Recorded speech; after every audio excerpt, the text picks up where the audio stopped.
ไปแล้วว่าวัดป่านุ่มว่างรถว่างที่ก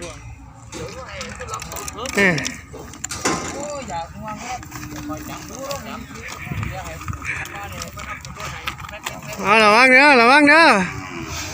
โอ้ยงัวให้แล้วเอาไปอยู่แล้วเมา20,000นะครับ20,000เนี่ยพี่น้องงัวเพิ่นตื่นเดี๋ยวผมถ่ายให้นิดนึงเด้องัวเบิ่งเนี่ยงัวอาจจะบ่เคยเข้าตลาดไปเลย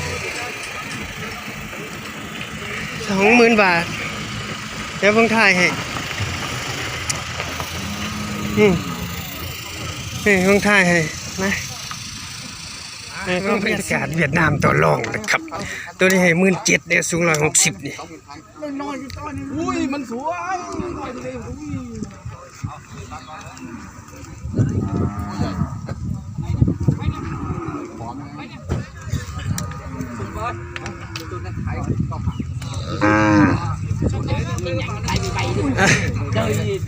ให้17,000พี่น้องนะอยากได้19,000นี่160เนี่ยสิบ่ให้เบิ่งถ่ายครับ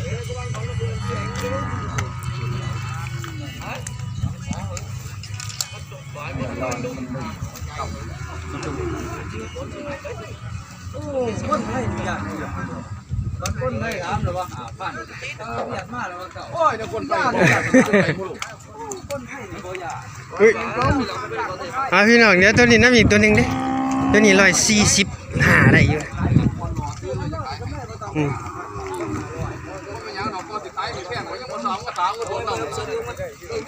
เป็นงัวเลี้ยงเนี่ยพี่น้องเป็นงัวอ้วนงัวขุนเนี่ยเป็นงัวแยกลูกนะตัวนั้นก็แยกลูกเบิ่งนมของเราให้17,000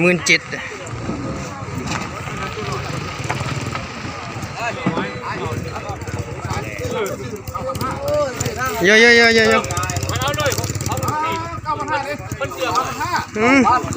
โอ้ให้19,000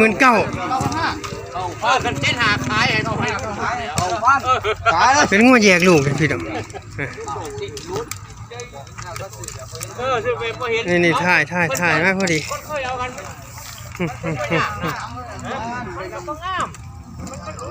งัวแยกลูกพี่น้องมาเป็นงัวเนื้อนะครับเขาก็ซื้อราคาเนื้อละได้19,000จะได้เกือบ160อยู่155ถึง160นี่แหละได้กันหลายกว่า7นี่เหลือตัวนี้บ่ดิวันแป้งหลายอ่ะเอ้ยแค่สื่ออยู่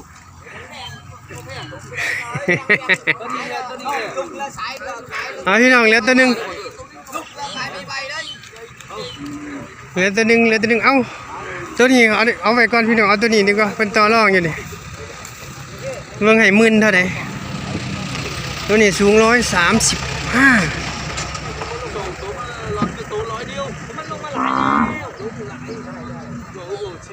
บรรยากาศผมอยู่นี่บ่ายนี่แหละบ่าย2:30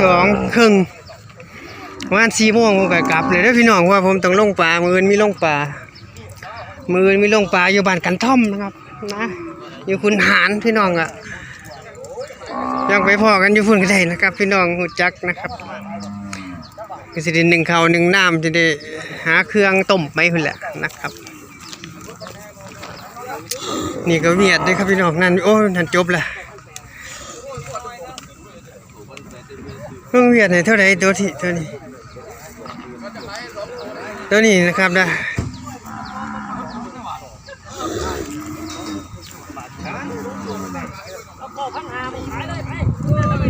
โอ้คู่เขาตีคู่บรรยากาศผมว่าคึกคักดีนะมีราคาทุกตัวแล้วครับเห็นหนังหนาๆอ้วนๆมันตกบ่อ้วนนะพี่น้องก็งัวเลี้ยงเขาธรรมดาแหละครับก็ได้ซื้อขายกันอยู่เพราะงัวอ้วนงัวขุนนี่มันน้อยแล้วเรื่องบ่มีนะครับได้เท่าไหร่บอกร้านเนี่ยได้จังหวัด4 บาทโอ้ยงัวแดงงัวงามงัวเลี้ยงบ่แพงนี่เมาเพิ่นมาโอ้นี่14,000ก็สิบ่แพงเมื่อวานผมทายอยู่หั่นตัวละ15,000 16,000ก็พ่อเลี้ยงนะครับคนเลี้ยงนะพ่อเลี้ยงอยู่ขายออกตัวนึงรถพ่อได้ขายผมทายหลายตัวแล้วงัวเลี้ยง เอาขึ้นแล้วบ่นี่คือจัก มันจากเชิงตัวนี่ โอ้ มันสิอีนี่ นี่เพศบวมเหรอเนาะโอ้นี่น้ำน้อย ก็แม่เบิด อืม แม่ เฮ้ย14,000 นั่น นี่ แม่นึง เฮ้ย14,000โอ้เพิ่งได้ขายตัวเดียวเนาะ เดี๋ยวขายตัวเดียว กำลังมาฮอดติ มาหอดลงรถ ใหญ่พี่น้องน้ำเกียงเด้อพี่น้องเด้อเอาก็ได้28,500 500ผมบ่ได้หยัง โอ้แดดบ่พี่น้องแดดบ่เอาหากันอยู่500นะครับเด้อ เอา500เอา300 บ่ให้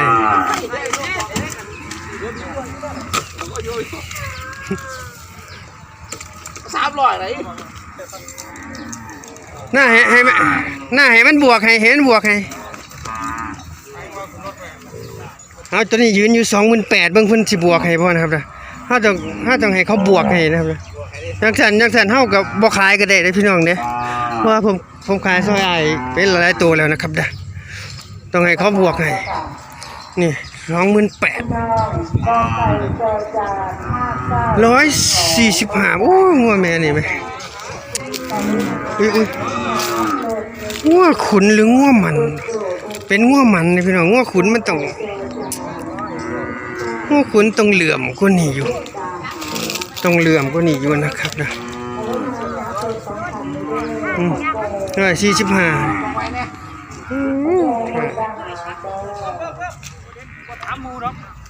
เพิ่นให้เท่าไหร่อย่างเงี้ยให้เท่าเพิ่นให้เท่าไหร่